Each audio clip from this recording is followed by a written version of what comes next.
তাহলে মাসের নাম কি বলুন তো? এই মাসের নাম কি কোরআনে আছে? আসতে বলবেন না, আছে না নাই? আরেকটা মাসের নাম আছে মুহররম, এটাও কোরআনে আছে। জিলহজ, এটাও আছে। বলি আলহামদুলিল্লাহ।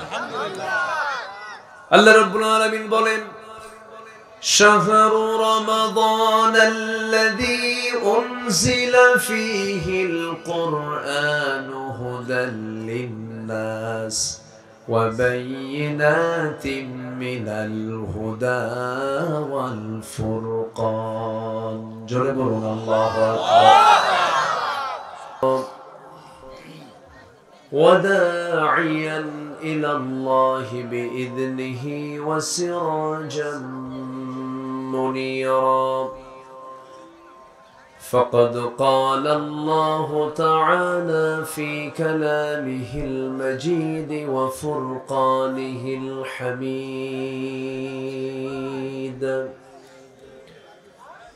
أعوذ بالله من الشيطان الرجيم. بسم الله الرحمن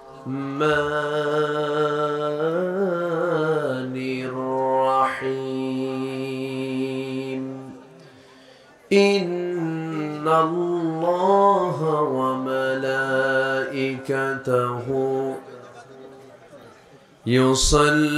يصلون على النبي يا أيها الذين آمنوا صلوا عليه وسلموا تسليما. اللهم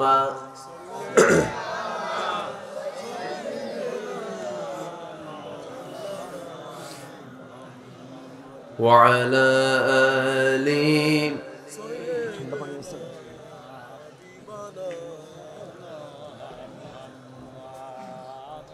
একটু মোহাম্মত দিয়ে নবীর প্রেমে মাতোয়ারা হয়ে জবান খুলে আওয়াজ দিয়ে সবাই বলুন আল্লাহুম্মা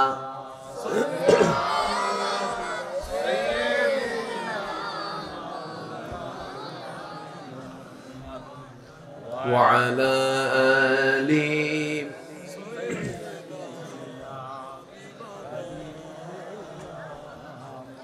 সবাই বলুন বালাগাল উলা বিকামালিহি কাশাফাত তুজা বিজামালিহি হাসনাত জামিউ খিসালিহি صلوا فوناي فولتو بلبل کا ترنم فینا ہو چمن دہر میں کلیوں کا تبسم فینا ہو بلغ العلا بكماله كشف التجى بجماله حسنت جميع خصاله صلوا পোস্টার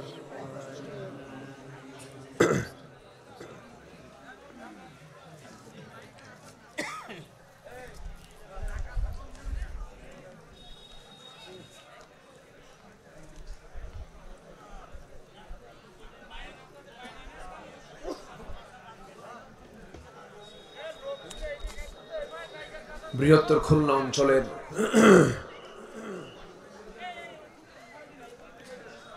সাতক্ষীরা জেলার কলারোয়া উপজেলার দেয়াড়া জানখা মাদ্রাসা মাহফিল ইন্তেজামি কমিটি কর্তৃক আয়োজিত দুদিন ব্যাপী তাফসীরুল কোরআন মাহফিল 2025 সমাপনী দিবসের সম্মানিত সুযোগ্য সভাপতি আজকের মাহফিলের বরেণ্য সাহেবে সদর, আজকের মাহফিলের বরেণ্য অতিথি মুহতারাম মাওলানা ওমর আলী সাহেব, আজকের মাহফিলের বরেণ্য অতিথি নন্দিত আলেমে দ্বীন মাওলানা মুনিরুল ইসলাম বিন শামস, উপস্থিত হাজারাত উলামায়ে কেরাম, ফদলায়ে ইজম, সুশীল সমাজ, জাতির শ্রেষ্ঠ সন্তান, শিক্ষক মণ্ডলী, জাতির বিবেক, সাংবাদিক বৃন্দ, সামনে উপস্থিত, দূরে কাছের বিভিন্ন স্থান থেকে ছুটে আসা কালেমার ঝান্ডাবাহী, তাওহীদের পতাকাবাহী, দ্বীন ইসলামের নরসারদুল বীর মুজাহিদ, প্রাণ প্রিয় সম্মানিত দ্বীনি ভাইরা, আড়ালে বসে আছেন শ্রদ্ধেয়া সম্মানিতা মা বোনেরা, আলোচনার সূচনায় আনুষ্ঠানিকতার মধ্য দিয়ে আমার পক্ষ থেকে আবারও দিল খোলা সালাম, আসসালামু আলাইকুম ওয়া রাহমাতুল্লাহি ওয়া বারাকাতুহু। সবাই কেমন আছেন? সবাই কেমন আছেন? আমাকে প্রশ্ন করলেন, আল্লাহ তাআলা আমাকে তো আপনার সাথেই বসে রেখেছেন, বলি আলহামদুলিল্লাহ। এখানে কি, এখানে কি বিষয়টা কি, কি এখানে?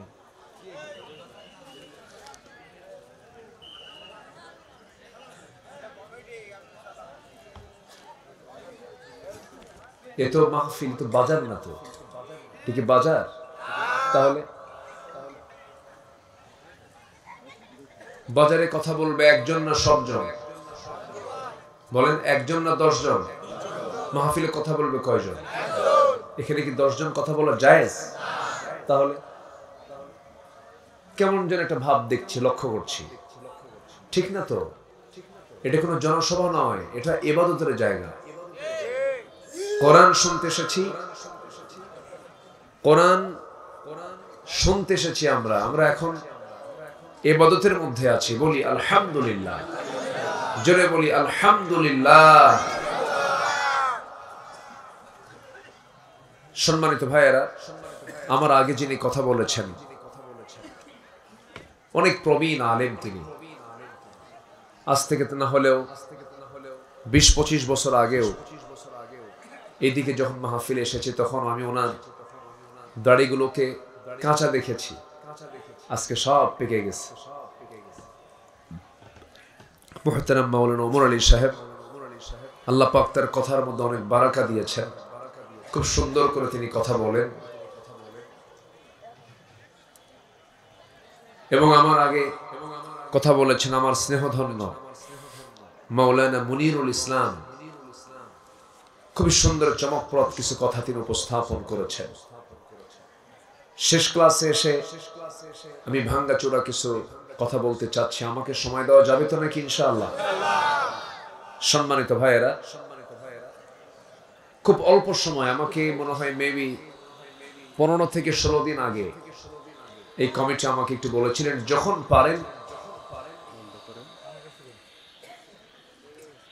পারেন আপনি তখনই আসেন।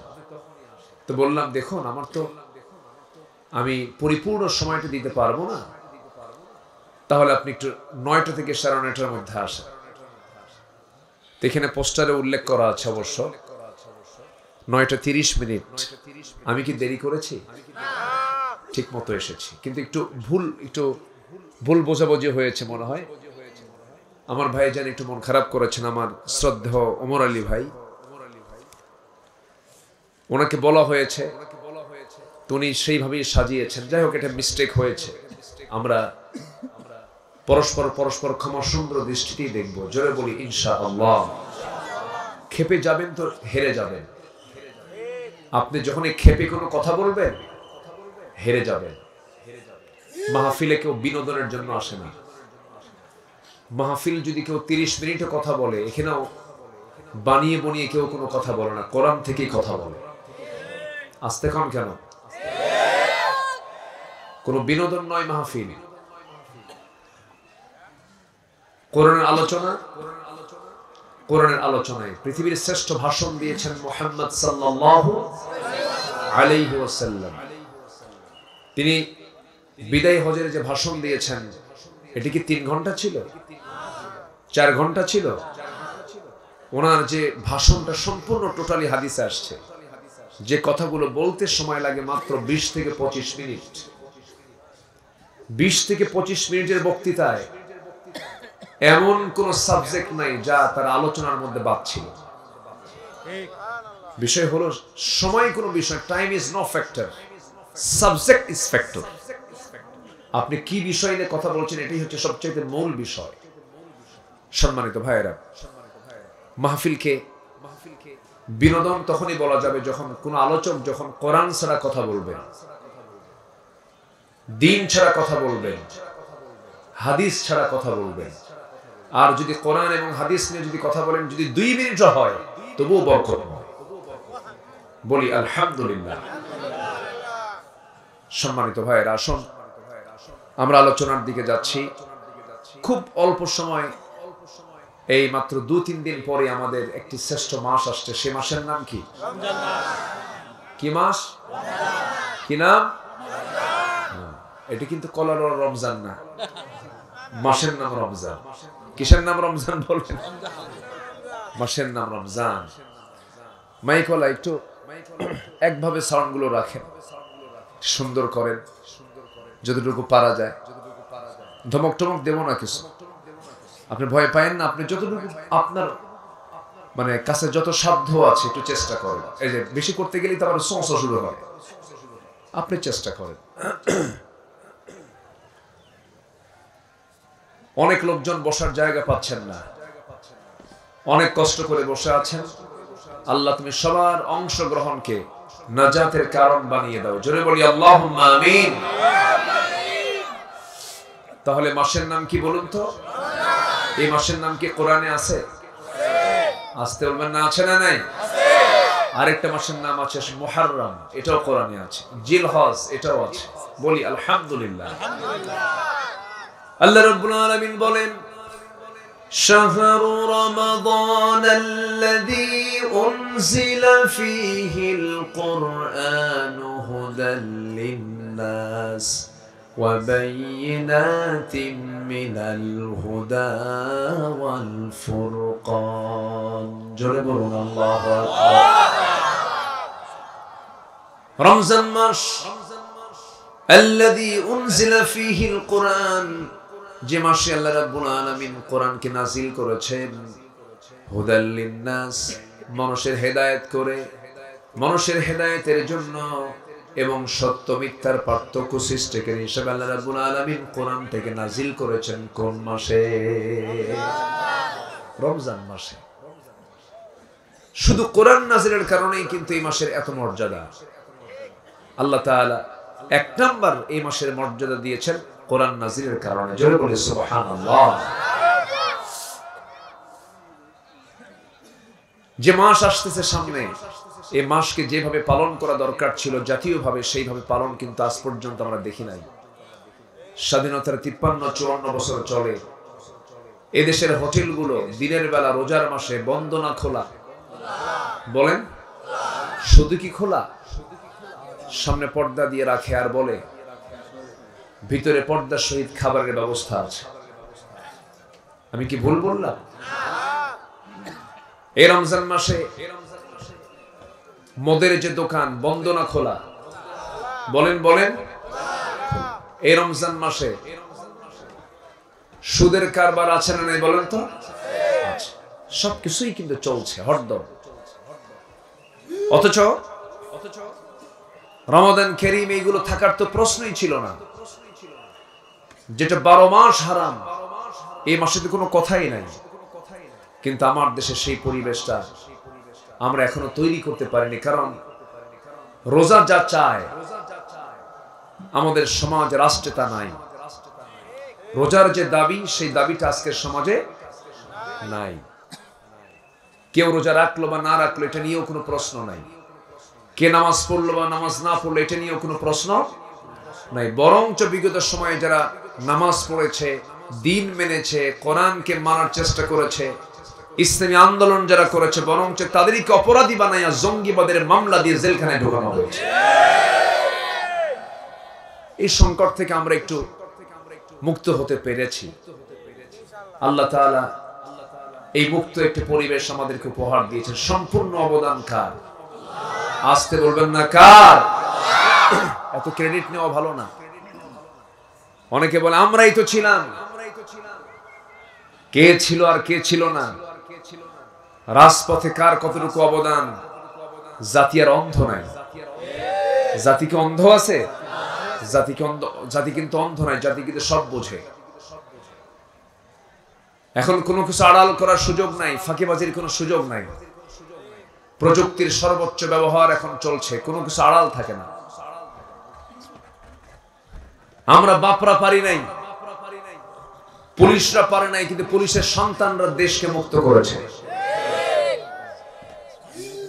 সম্মানিত ভাইয়েরা, আমি তো ভেবেছিলাম যুব সমাজ মনে হয় ধ্বংসের পথে, ডিভাইস আক্রান্ত, নেশায় আক্রান্ত। প্রায় দেশের ৬০ থেকে ৭০ লক্ষ যুব সমাজ মাদকাসক্ত। ভেবেছিলাম মনে হয় এরা শেষ হয়ে গেছে। না, জাতে মাতাল তালে ঠিক। আল্লাহু আকবার বলে। একদম টাইম বেঁধে দিয়েছে ৪৫ মিনিট। মনে আছেন আপনাদের? শুধু টাইম দিয়েছে কয় মিনিট? ৪৫ মিনিট। ওরা পালায় নাই। আজকে যদি ওরা পালাতো, এই মাহফিলে হতো না, হতো না মাহফিল এটা। আল্লাহ রাব্বুল আলামিন বলেন, ইল্লা তানফিরু ইউআযিবকুম আযাবান আলীমান ওয়া ইস্তাবদিল কওমান গায়রাকুম ওয়া লা তাদুররুহু শাইআ। জোরে বলুন আল্লাহু আকবার। তোমরা যদি পালাতে, এমন একটা জাতি তোমাদের উপরে চেপে বসতো যাদের কোনো ক্ষতি তোমরা করতে পারতে না। এই জন্য বিজয়ের জন্য শর্ত হলো পালিয়ে যাওয়া না সাহস, সামনে এগিয়ে যাওয়া। পালিয়ে যাওয়া না এগিয়ে যাওয়া। আমার বন্ধুগণ, আল্লাহর সাহায্য সবচেয়ে বড় সাহায্য। জুলুম থেকে যুগে যুগে আল্লাহ বান্দাদেরকে হেফাজত করেছেন। নমরুদকে অটিস্টিক মশাদে বিদায় করেছেন, অকেজো মশাদে বিদায় করেছেন। ফেরাউনকে পানিতে চুবায়া বিদায় করেছেন। আবু জেহেলদের মতো নেতাকে আল্লাহ রাব্বুল আলামিন নাবালক সন্তানের হাতে দুনিয়া থেকে বিদায় করে দিয়েছেন। আমার দেশেও যারা বিগত 16 বছর ছিল, এই সমস্ত জালিমকে আল্লাহ রাব্বুল আলামিন নিজ কুদরত সাহায্য দিয়ে আল্লাহ রাব্বুল আলামিন শেষ করে দিয়েছেন। ঠিক কি? কেউ আছে? খুঁজে তো পাওয়া যাচ্ছে না, সব ফেরেশতা হয়ে গেছে। আমাকে এই সাতক্ষীরায় আসতে দেয়নি। এই আওয়াজটা করে কে? এই আওয়াজটা কে? কই? ও, ব্রেনের সমস্যা। একটু চা খাওয়ান, একটু নিয়ে যান, এটা বোঝেন না আপনারা? একটু চা খাওয়ান, একটু ফাইন করে নিয়ে যে একটু চাটা খাওয়ান, কফি খাওয়ান, ফাইন করে একটু পাম্পটি দেন না। ওর একটা বিকট আওয়াজে তো মাহফিলের পরিবেশ অন্যরকম হয়ে যাচ্ছে। হ্যাঁ, একটু চাটা খাওয়ান, ফাইন করে একটু অফার করেন একটু।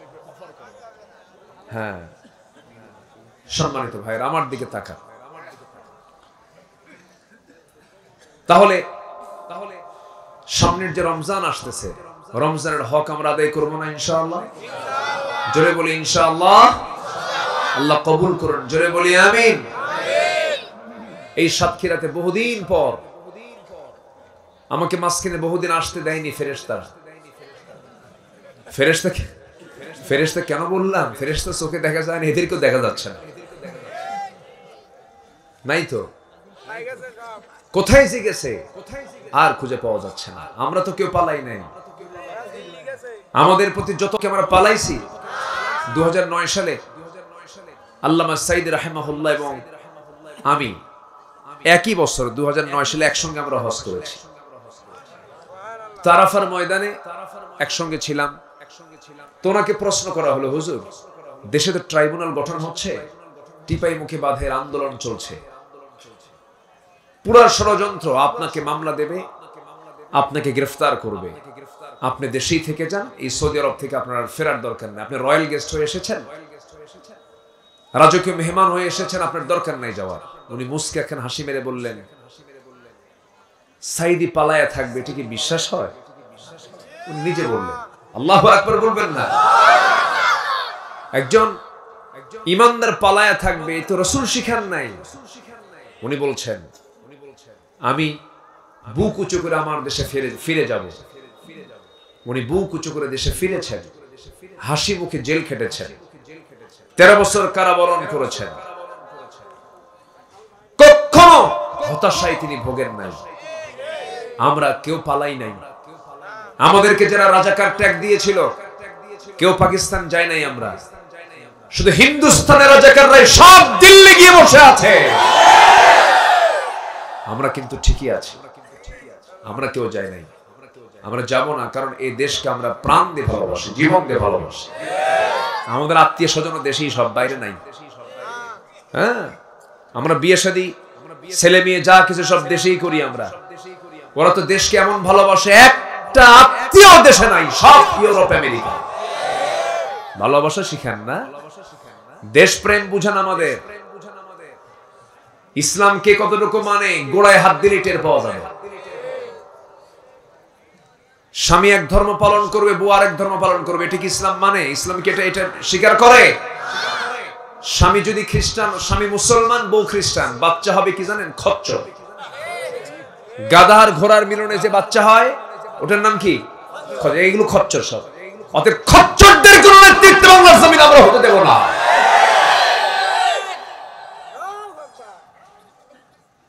অনেক কিছু সহ্য করেছি আমরা। আগামীর দেশ আমরা কোরআনের দেশ দেখতে চাই। আগামীর সরকার আমরা নামাজের সরকার দেখতে চাই। ভণ্ডামি বহু দেখছি আমরা, বহু চাপাবাজি করেছে, বহু প্রতারণার শিকার আমরা হয়েছি। সব দেখা শেষ। আগামীর দেশ হচ্ছে কোরআনের দেশ। রাজি আছেন কারা কারা? হাত উঁচু করে দেখান মুসলমান।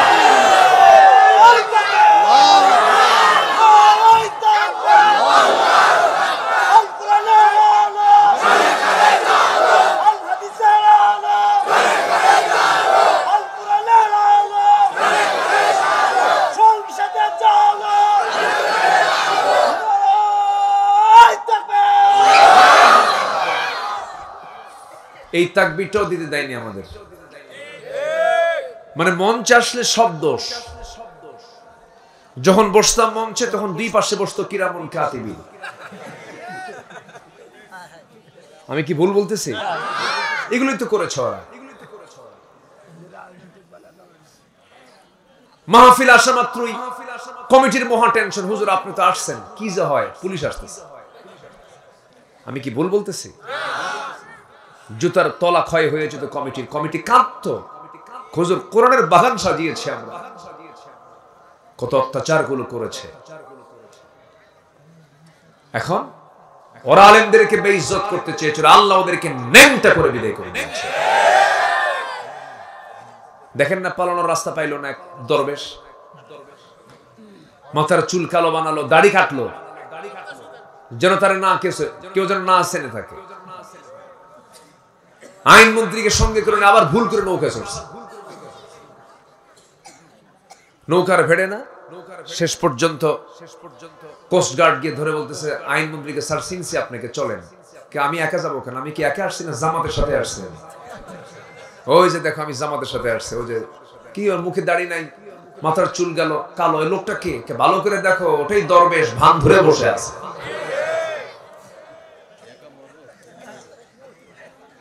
কথা কি বুঝতেছেন? কথা কি বোঝা যায়? ওরা চেয়েছিল আলেমদেরকে বেইজ্জত করতে, আল্লাহ ওদেরকে ন্যাংটার উলঙ্গ করে বিদায় করে দিয়েছেন। আল্লাহ আছেন, আল্লাহ শোনেন, আল্লাহ দেখেন, আল্লাহ বুঝেন না? দেখেন টাইম মতো কেমনে কি হয়ে গেল।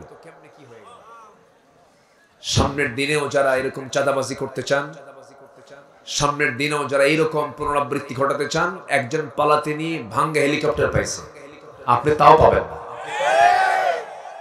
অতএব আমরা প্রতারিত হতে চাই না, আমরা কোরআন চাই। আমরা মুসলমান আছে, কোরআন আমরা চাই। যারা বলবে কোরআনে রাজনীতি নাই, নতুন করে ঈমান আনেন। আসতে কবেন না, আরো জোরে বলেন ঠিক কিনা? কোরআনে রাজনীতি আছে না নাই? রাজনীতি শিখবো আমরা কি থেকে? কোন বাপেরটাও নেব না, স্বামীরটাও নেব না, কোন ভাইয়েরটাও নেব না, দাদারটাও নেব না।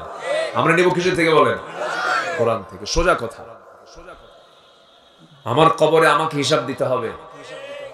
আমার কবরের হিসাব কোন নেতা দেবে না। আমার হিসাব কি? আমাকে দিতে হবে। আমার বন্ধুগণ, আল্লাহ রাব্বুল আলামিন বলছেন, বান্দারে আমি তোকে নির্দিষ্ট টাইম নিয়ে দুনিয়াতে পাঠিয়েছি, যে কোনো সময় তোর আমার কাছে আবার ফিরে আসতে হবে। অতএব আমি তোকে কিছু পরামর্শ দিই, শোন রে বান্দা। কি দরদ, কি আদর দিয়ে আল্লাহ রাব্বুল আলামিন ডাক দিয়ে বলছেন, ইয়া আইয়ুহাল্লাযীনা আমানু তাকুল্লাহ ওয়ালতানজুর নাফসুম মা قدمت لغد واتقوا الله إن الله خبير بما تعملون জোরে বলুন আল্লাহু আকবার। ঈমানদারেরা তোমরা আমি আল্লাহ আমাকে ভয় করো এবং আগামী দিনের জন্য তুমি কি জমা করতেছো, কি পাঠাচ্ছো, কি আমলনামা পাঠাচ্ছো, এদিকে একটু লক্ষ্য করো।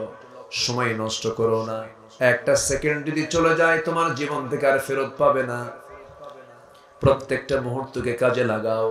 আর সাবধান, আমি আল্লাহ আমাকে ভয় করো, আর তুমি যা করো সব খবর কিন্তু আমার কাছে আছে। কে বলছেন? আল্লাহ বলছেন, আমাকে ভয় করো।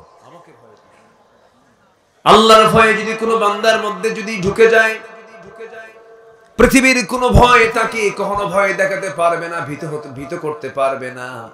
আল্লাহ রাব্বুল আলামিন তার রেজাল্ট জানায় দিচ্ছেন, ওয়া আম্মা মান খাফা মাকামা রাব্বিহি ওয়া নাহান নাফসা আনিল হাওয়া ফাইন্নাল জান্নাতা হিয়াল মাওয়া। জোরে বলুন আল্লাহু আকবার। যার দিলের মাকামে আল্লাহর ভয়টা জাগ্রত হয়ে যাবে, তার ঠিকানা জান্নাতে মাওয়া হয়ে যাবে। এই জন্য এই দিলের মধ্যে কোনো ভয় স্থান দেওয়া যাবে না, একমাত্র কার ভয় ছাড়া? কার ভয় ছাড়া? আল্লাহর ভয় ছাড়া। আল্লাহ রাব্বুল আলামিন বলছেন, বান্দারে দিন শেষে বন্ধু তো কেউ না, তুই কাকে বন্ধু বানা? সব তো হেরে যাবে। বউ তো আপন নয়, সন্তান তো আপন নয়, ছেলে মেয়ে তো আপন নয়, এই পৃথিবীর বাপ মাও তো আপন নয়। পৃথিবীতে আপনজন বলতে আমরা যাদেরকে ভাবি মূলত কেউ আপন নয়। আপন যদি একজন তিনি থেকে যাবেন, তিনি আমার কে? বলুন, তিনি আমার কে?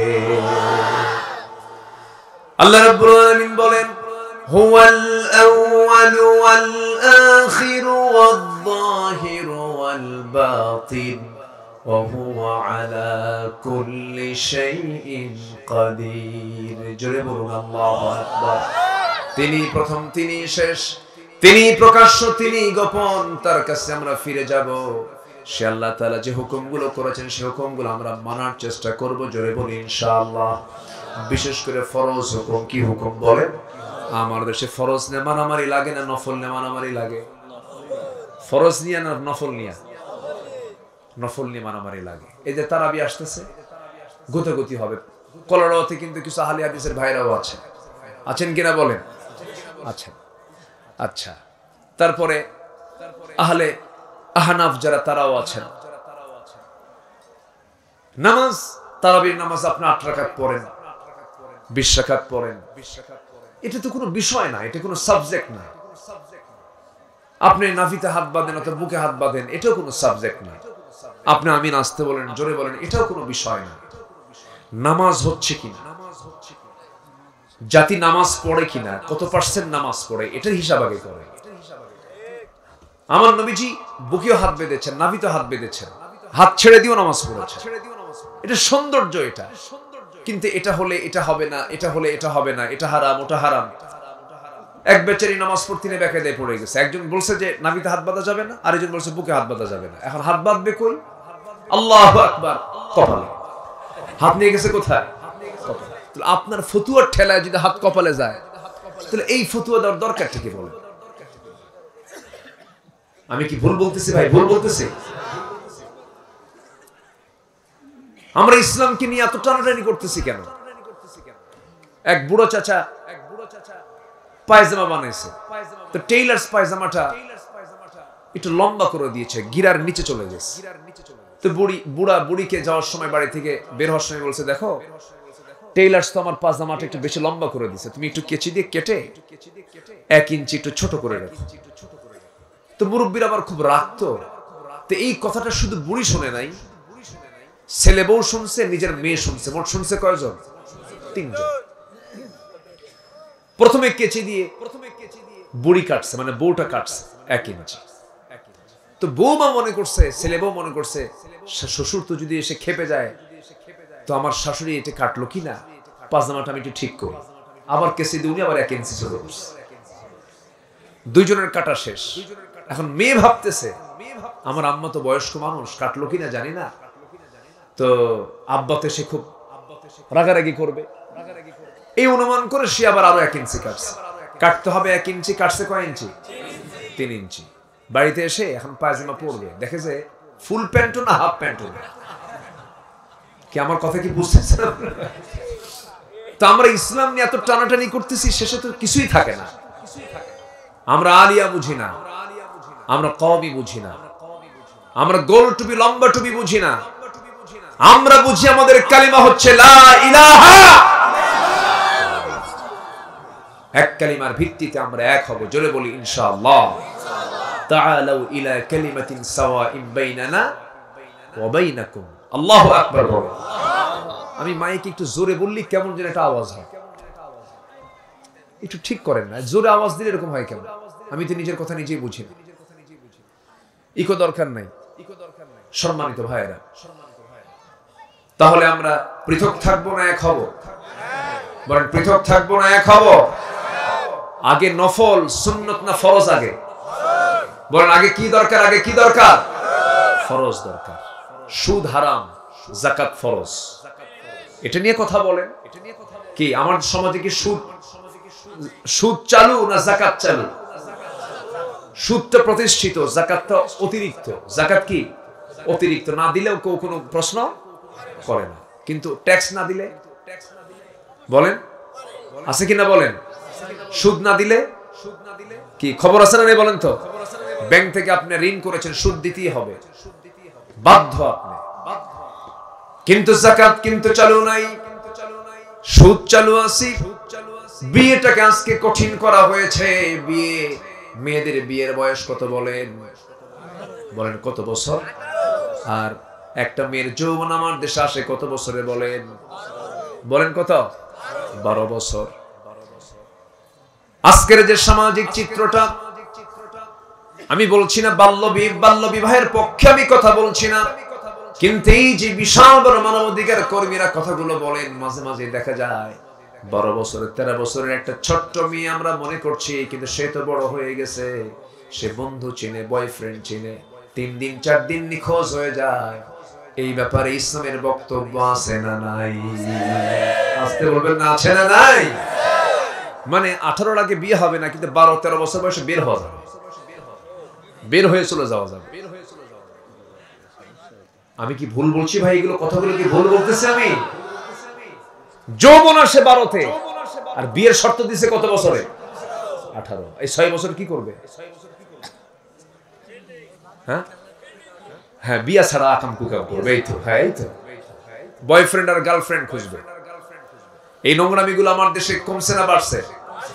আমার দেশে বিয়ে সহজ না জেনা সহজ? বলেন বিয়ে সহজ না জেনা সহজ? জেনা সহজ। কিন্তু ইসলাম বিয়েকে সহজ করতে বলেছে, জেনাকে কঠিন বানাতে বলেছে। জেনা যেন কোনো ক্রমে না হয়।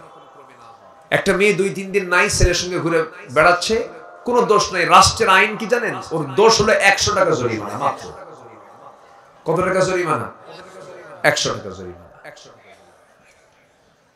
আমার বন্ধুগণ, এই জন্য কোন ফরজ বিধানকে লঙ্ঘন করা যাবে না, ফরজকে লালন করতে হবে।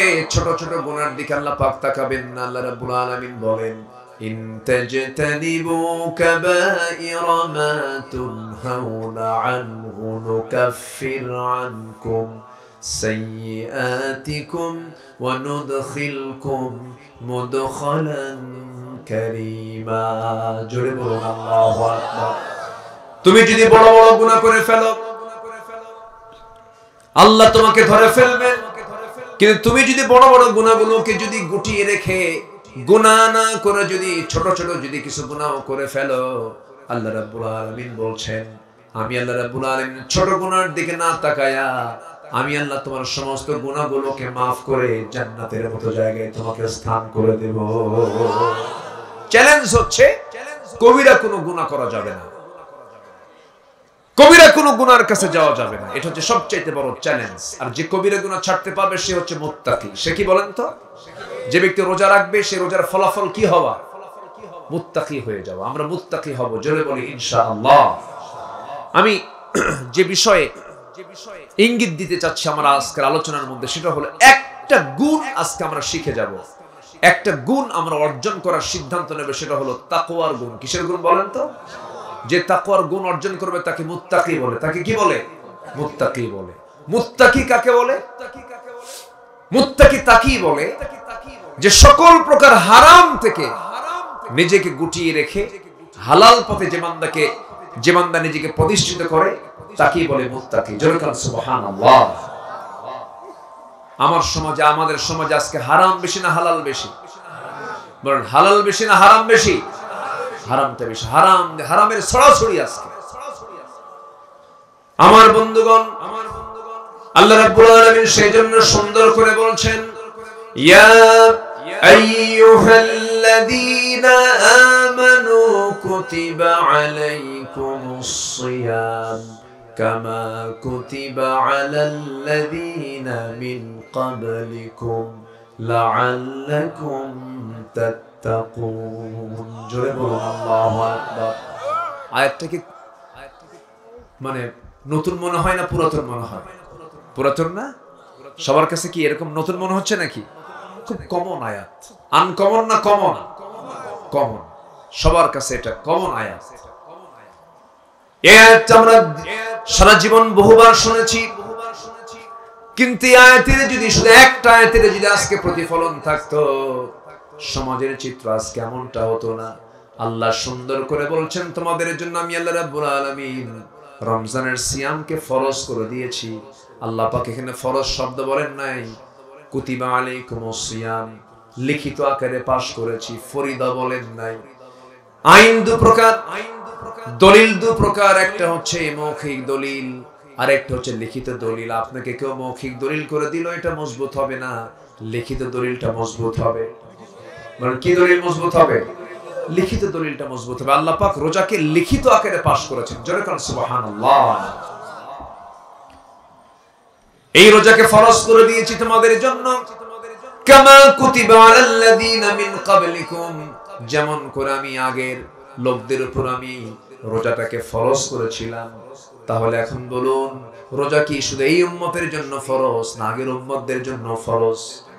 আগের উম্মতদের জন্য ফরজ ছিল। আল্লাহ পাক এই হুকুমটা দিয়েছেন কেন? এই হুকুমের ফলাফল হলো এই হুকুমকে যারা ফলো করবে তারা জান্নাতে যাওয়ার সবচেয়ে বড় গুণ মুত্তাকি হতে পারবে। জোরে বলি সুবহানাল্লাহ। বিড়ি খাওয়া এটা একটা বদনেশা, এটা হঠাৎ করে ছাড়াও যায় না, হঠাৎ করে ছাড়াও যায় না। আশপাশ শুনি তো, দেখি তো, বুড়া হয়ে গেছে ছাড়তে পারে না। কিন্তু রমজানকে যদি প্ল্যান করে, রমজানের রোজা রাখবো, বিড়ি খাবো না, একটানা 30 দিন যদি প্র্যাকটিসটা করে, তাহলে বলুন তো এই মাসটা কি বদভ্যাস ছাড়ার জন্য একটা যথেষ্ট মাধ্যম হতে পারে না? পারে। কিন্তু কি করে জানেন? সারাদিন রোজা ঠিকই থাকে, শেষ রাত্রি সেহরি খায়, নামাজ পড়ে, জোহর আসর মাগরিব মসজিদে চলে যায়, ইফতার করি বুড়া চাচা বুড়িকে ফাঁকি দেয়। আবার হাজী সাহেব তো বুড়িকে ফাঁকি দিয়ে করে কি, ওই চৌমাথা, তেমাথা, ত্রিমোহনীর মোড়ে কিছু দোকানদার আছে, ওই দোকানদারের ভিতরে চলে যায়। দোকানের ভিতরে চলে গিয়ে এদিক সেদিক তাকায়, আমি তো হাজী মানুষ, দেখলো কিনা কেউ। এরপর দোকানদারকে বলে আস্তে আস্তে করে চোখটি মেরে বলে, দে তো, সারাদিন রোজা ছিলাম। এক বিড়ির টান দিয়া খায়া বলে, সারাদিন খাই নাই, আরেকটা দে, কাজা সহ আদায় করি। আছে মনে হয় নাই? মনে হয় নাই। আসতে বলবেন না, আছে না নাই? কি রোজা রাখলেন আপনি? বলুন তো এই জাতি ভাত বেশি খায় না বিড়ি বেশি খায়? আলহামদুলিল্লাহ। কি করবেন বলেন? অনেকে বলে হুজুর বিড়ি খাওয়া কি? তখন আমি কই বিড়ি খাওয়ার দোয়া কি কর? আমাদের মাঝে মাঝে প্রশ্ন আসে, হুজুর বিড়ি খাওয়া কি জায়েজ আছে? এরকম যদি তখন আমি উল্টা বলি যে বিড়ি খাওয়ার দোয়াটা কি বলেন আপনি? দোয়া আছে? আসতে কোন বিড়ি খাওয়ার কোনো দোয়া পৃথিবীর কেউ বলতে পারবে? দোয়া আছে। যেই কাজের দোয়া নাই সেই কাজ কি কোনোদিন বৈধ হতে পারে? হতে পারে না। খাবেন কেন? রমজানকে আমরা মাথায় নিই, এগুলোকে বাদ দেব। জোরে বলি ইনশাআল্লাহ। আর জোরে বলি ইনশাআল্লাহ। পান খান, পান খেতে সমস্যা নাই তো। পানের রস ভালো, পানের রস আপনার জন্য খুব ভালো, পেটের জন্য ভালো। কিন্তু পানের সাথে আবার হাকিমপুরি রহমতুল্লাহ আলাইহি কেন? কি কথা আছে না নাই? বলে আছে না নাই?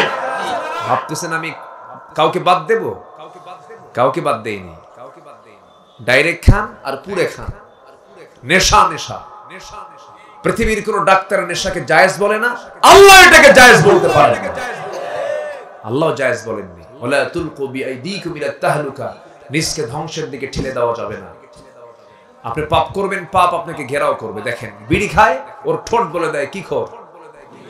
আস্তে কয় কি খোর বলেন? আপনি মদ খাবেন, চোখ আপনাকে বলে দেবে আপনি মদখোর। আপনি গাঁজা খাবেন, ঠোঁট বলে দেবে, দাড়ি মোজ বলে দেবে আপনি গাঁজাখোর। বিড়িখোরের চেহারা একরকম হয়, গাঁজাখোরের চেহারা আরেক রকম হয়, মদখোরের চেহারা আরেক রকম হয়। যে পাপ করবে পাপ তাকে ঘেরাও করে ফেলবে, গুনাহ করবেন গুনাহ আপনাকে অ্যাটাক করে ফেলবে। এইজন্য আমার বন্ধুগণ, সবচেয়ে বড় তাকওয়া হলো নিজের জীবনকে সম্পূর্ণ গুনাহমুক্ত রাখার চেষ্টা করা, পাপের দিকে না যাওয়া, গুনাহের দিকে না যাওয়া। আল্লাহ রাব্বুল আলামিন বলছেন, বান্দার আমি তোকে ট্রেনিং এর জন্য দিয়েছি, রমজান মাসটা 30 দিন কাজে লাগা। সুন্দর করে তারাবির নামাজটা পড়, রাতের কিয়ামটা কর, দিনের সিয়ামটা কর। ওয়ামান সামা ওয়ান কামা, যে ব্যক্তি দিনের রোজা এবং রাতের বেলা দাঁড়ায় দাঁড়ায় সিজদা দেবে, রুকু দেবে, আল্লাহ বলছেন যদি সেটা অ্যাকচুয়ালি ইহতিসাবের সাথে হয়, আমি আল্লাহ রাব্বুল আলামিন তার আগের পরের সমস্ত গুনাহগুলোকে আমি আল্লাহ maaf করে দেব। জোরে বলি সুবহানাল্লাহ। আমার বন্ধুগণ, এই সিয়ামের মধ্য দিয়ে জীবনটাকে সুন্দর করে সাজায় নিতে হবে আমাকে আপনাকে। সাহাবে কেরাম মাত্র 16টা রোজা রেখে তারা তাকওয়ার গুণ অর্জন করেছিলেন। তারা এক একজন বীর মুজাহিদের ভূমিকা পালন করেছেন মাত্র 16টা রোজা রেখে। তারা মদিনায় হিজরত করলেন। যখন হিজরতের মাত্র একটা বছর পরেই রোজা ফরজ হয়ে যায়। দ্বিতীয় হিজরিতে আমার নবী যখন মক্কা থেকে মদিনায় চলে গেলেন, আল্লাহ পাক সিয়ামকে ফরজ করে দিলেন। আমার বন্ধুগণ, রোজা যখন ফরজ হয়ে গেল, 16 দিনের মাথায় নবীর কাছে সংবাদ চলে এলো, ইয়া রাসূলুল্লাহ, আপনার জীবনকে শেষ করে দেওয়ার জন্য, ইসলামকে নিশ্চিহ্ন করার জন্য মক্কা থেকে কুরাইশরা লোহিত সাগরের পাশ দিয়ে হেঁটে হেঁটে ঘোড়ায় চড়ে চড়ে 1000 সৈন্য সহ সব চলে আসছে বদর নামক প্রান্তরে। তাদেরকে মোকাবেলা করার জন্য আপনাকে প্রস্তুতি নিতে হবে। আমার নবীজির কানে যখন, আমার নবীজির কাছে যখন এমন সংবাদ দেওয়া হলো, আমার নবীজি সাহাবে কেরামকে ডাক দিলেন, সাহাবীরা শোনো, যুদ্ধের ডাক এসেছে, জিহাদের ডাক এসেছে, কি করবে বলো।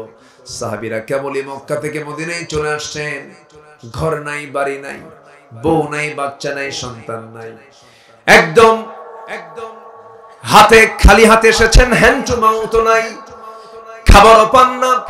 এমন একটা সময় যখন যুদ্ধের ডাক চলে এলো, সাহাবীরা বললেন, ইয়া রাসূলুল্লাহ, আমাদের কিছু নাই, তবে আল্লাহর সাহায্য আমাদের আছে, আপনি যা বলবেন আমরা যুদ্ধের প্রস্তুতি নিয়ে নিলাম। জোরে বলে সুবহানাল্লাহ। আমরা অনেকে বদর কি বলে, রমজান মাসকে শুধু সিয়ামের মাস মনে করি, কিন্তু রমজান মাস শুধু সিয়ামের মাস নয়, এটা জিহাদের মাস, বদরের মাস, বিজয়ের মাস, মক্কা বিজয়ের মাস। আল্লাহু আকবার বল। আমরা ইতিহাস জানি না, শুধু আমরা মনে করি রমজান মাস শুধুমাত্র না খেয়ে থাকার মাস। কে বলেছে? না। আবার রোজাকে আমরা অনেকে মনে করি শুধু না খেয়ে থাকার নামে রোজা। না, কথা না বলার নাম রোজা, কথা না বলার নাম রোজা। কথা বলা যাবে না। কোন কথা? মিথ্যা কথা। কোন কথা? বাজে কথা। কোন কথা? গীবতের কথা। কোন কথা? ফাহিশা কথা। এই জাতীয় কোন বাজে কোন কথা ইমানদার রোজাদার কখনো মুখ থেকে বের করতে পারে না। সম্মানিত ভাইয়েরা, আমার দেশে ফাহিশা কথার পরিমাণ কম না বেশি? বিশেষ করে বিগত 16 বছর একজন নেতা ছিলেন, আমার এত বিরক্ত লাগত লোকটাকে। নোয়াখালী তার বাড়ি। মাইক যখনই পাইতেন উনি, ওনার বক্তব্য একটাই ছিল, সেটা হলো শুরু করতেন খেলা হবে। এত ফাহিশা কথা, এত বাজে কথা। আমরা এই সমস্ত বাজে নেতৃত্ব আমরা আর বাংলার জমিনে দেখতে চাই না। কথা এবং কাজের মিল পাবো যার, নেতৃত্ব মানব তার, ঠিক কিনা? আমরা কাজে বিশ্বাসী হব, জোরে বলি ইনশাআল্লাহ। কথায় বিশ্বাসী না কাজে বিশ্বাসী? কাজে বিশ্বাসী হব, জোরে বলি ইনশাআল্লাহ। সম্মানিত ভাইয়েরা, সম্মানিত বন্ধুগণ, আল্লাহ তাআলা আগের যুগের মানুষের উপরও রোজাকে ফরজ করেছিলেন। দাউদ আলাইহিস সালাম রোজা রেখেছেন একদিন পর পর, একদিন পর পর। মারিয়াম আলাইহিস সালাম তিনিও রোজা রেখেছিলেন।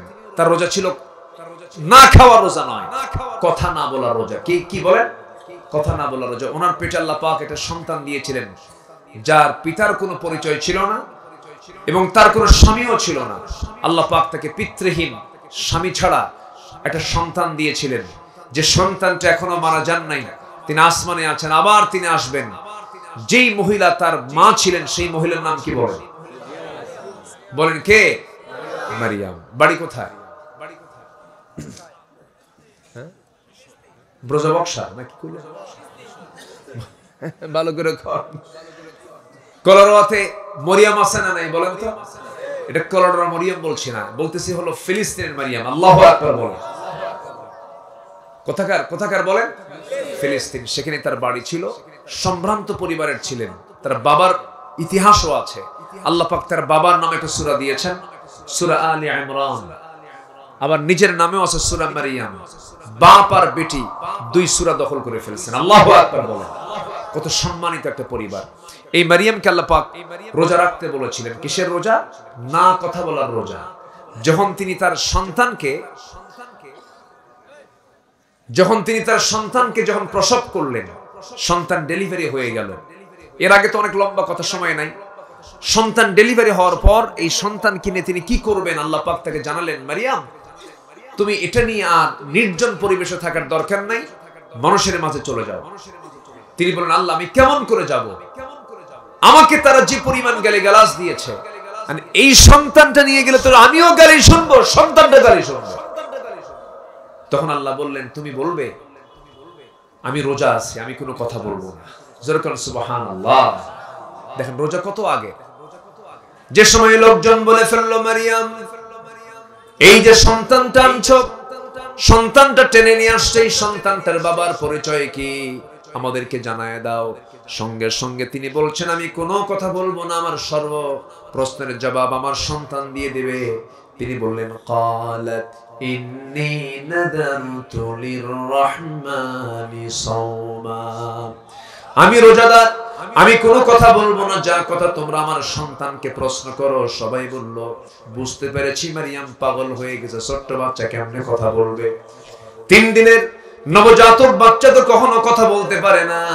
এমন সময় একজন হেয় করে, ইনসাল্টের সুরে নখটা উঁচু করে সন্তানকে যখন দোলনায় থেকে সন্তানকে যখন প্রশ্ন করেছে, দোলনা থেকে সন্তান জবাব দিচ্ছে বড় মানুষের মতো, ক্বালা ইন্নী আবদুল্লাহ আতানিয়াল কিতাব ওয়া জাআলানি নাবিয়্যা, আমি হলাম আল্লাহর গোলাম, আল্লাহ পাক আমাকে ইনজিল কিতাব দান করেছেন, আর আল্লাহ পাক আমাকে তোমাদের সবার জন্য নবী করে পাঠিয়েছেন। আর এই মহিলা হচ্ছেন একজন নবীর মা। খবরদার, একজন নবীর মার সঙ্গে তোমরা কেউ কোনোদিন বেয়াদবি করতে পারবা না। সুবহানাল্লাহ। সত্যকে প্রকাশ করে দিয়েছেন কে? আল্লাহ পাক। তাহলে মারিয়াম রোজা রেখেছেন কি? না খাওয়ার, না কথা না বলা। তাহলে আমাদের কি শুধু না খাওয়ার রোজা? বলেন সাথে কি আছে? কথা না বলার রোজা। কথা বলা যাবে না। কথা বলতে চাইলেই কথা বলা যাবে না। যে ব্যক্তি তার জিহ্বার লাগাম টেনে ধরবে সে দুনিয়াতেও নাজাত পাবে, আখিরাতেও নাজাত পাবে। যার কথা যত কম সে তত নিরাপদ, যার কথা যত বেশি সে তত বিপদ, সে তত বিপদ। মেয়েরা কথা কম কয় না বেশি কয়? সায়েন্স বলছে, গবেষণা বলছে, পুরুষ মানুষ সারা দিনে কথা বলে 2000 শব্দ, মেয়েরা কথা বলে কত হাজার শব্দ? 5000 শব্দ। কয় হাজার বেশি? 3000 বেশি। বেগুন কিনতে ভুল করছেন, শুধু বেগুন ভুল হয়ে গেছে কেন? পোকা, এটা আপনি খেয়াল করেন না। শুধু বাড়িতে বউ নিয়ে কোটাকুটি শুরু করছে, যদি দেখে পোকা বেগুন, ওই পোকা বেগুনের তফসিল হবে একটা না 3 ঘন্টা। কি চাচা ঠিক আছে? দেখেন ওনারটা আরো বেশি মনে হয় যেভাবে করেছে। আল্লাহ পাক মেয়েদের কেমন করে বানিয়েছে। আর সেই বেশি কথা বলা লোক ছিল আমাদের ক্ষমতার মসনদে, বুঝেন নাই? ছাত্ররা বলল কোটা বাদ দেন, 53 বছর হয়ে গেছে, মেধার যাচাই করেন, কোটা বাদ দেন। জবাবে বলে ফেললেন, রাজাকের নাতিপুতিরা চাকরি পাবে। কি কম কথা না বেশি কথা? বিনয় না অহংকার? বলেন বিনয় না অহংকার? অহংকার প্রথম, বেশি কথা প্রথম, বেশি কথা ঠিক না? জি আলহামদুলিল্লাহ।